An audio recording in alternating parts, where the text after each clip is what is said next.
first thing of all is to prepare for the great war with your heart. Prepare for the great war with your heart. And if you prepare for the great war with your heart, in your heart there must be sincerity. Yes, sincerity. Don't play games with Allah. No, be sincere with Him. And if you are sincere with Him, I will give you one example of sincerity. If you are sincere with Him, you'll be sincere with His book, the Quran. Yes. When I was 15 years of age, my father died. He was a school principal. And my mother had 5 children, and she didn't know much about the dunya and so on. And we were going through very hard times.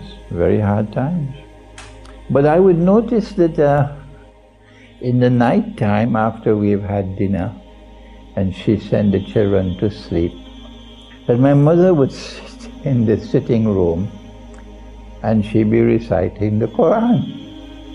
And of course she could not recite the Quran correctly. They did not have that training. So it's a broken pronunciation and so on. But I would step out of the bedroom and I'd open the door and I'd look and see my mother reciting the Quran. And why is she crying? Why are the tears falling on the pages of the book? What kind of a book is this? I'm asking myself at the age of 15. What I eventually learned was that my mother had bonded with the Quran. Bonded with the Quran. That the Quran was a part of her heart. It was there in her heart. And because of that bonding with the Quran, when she was reciting, tears would be falling. This is bonding with the Quran.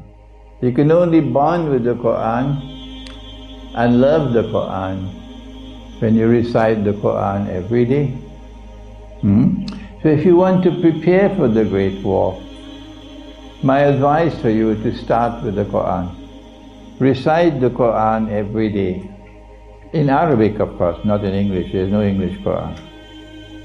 And you must recite the whole Quran cover to cover, at least once a month. Every month you finish the Quran and then you start again, and you finish it and you start again, and you finish it and you start again.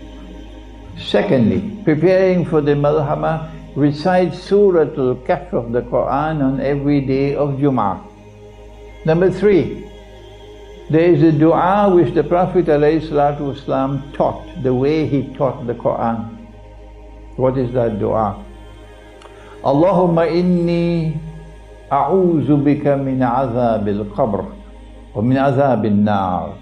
O Allah, I seek refuge with Thee from the punishment of the grave and the punishment of the fire. Wa a'udhu bika min fitnatil mahya wal mamat.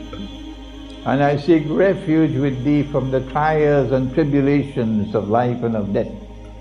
وَمِن فِتْنَةِ الْمَسِيحِ الدَّجَّالِ. And from the fitna of Dajjal, the false Messiah.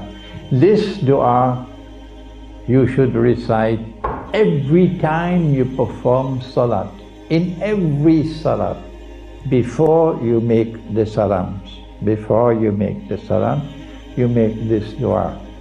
This is part of the preparation for the Malhama. Number 2, to prepare for the Malhama, get out of the big cities of the world. Because when the Malhama takes place, if a big city is not destroyed by a nuclear weapon, the lines of supply will be disrupted. So water will be disrupted. The water supply will be disrupted. The supply of food will be disrupted, because the cities cannot produce their own food, their own water. So in every big city of the world which survives the Great War, there will be anarchy. Within days, people will be killing each other for food and for water. At that time, you're going to turn to Allah? You do not want to take steps to protect your little children? who will have no food and no water in the big city? If you want to remain in the big cities because that's where there's money, fine, that's your choice. But I would advise to find a place in the remote countryside, in villages, because the villages will share what they have with each other. And you'll have water, you'll have food, and you'll be able to survive in the village. Look for water and look for food.